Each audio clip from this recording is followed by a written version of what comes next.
రాజీనామా చేస్తావు, పదవి నుంచి తప్పుకుంటానని ఢిల్లీ సీఎం కేజ్రీవాల్ ప్రకటన. ఇది నేను విధించుకునే అగ్ని పరీక్ష. పార్టీని చీల్చేందుకు బీజేపీ కుట్రలు. దేవుడు అండగా ఉండి కాపాడాడు.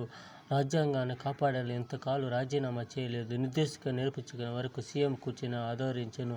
నవంబర్లోనే ఎన్నికలు నిర్వహించాలి. సీఎం పదవిని ప్రజాకోర్టు నిర్ణయిస్తుంది. కార్యకర్తలు పెట్టిన కేజ్రీవాల్ వ్యాఖ్యలు. కొత్త సీఎం అవకాశాలు. హర్యానాపై దృష్టి సారించిన కేజ్రీవాల్ రాజీనామా ప్రకటన ఒక గమ్మున కాంగ్రెస్ అది పబ్లిసిటీ కోసం నాటకం. బీజేపీ నిన్ను మోసం చేయాలంటే నీకు బెయిల్ ఎందుకు వస్తుంది? నీకెందుకు స్వర్గానికి పంపిస్తుంది నరకం వదలకుండా?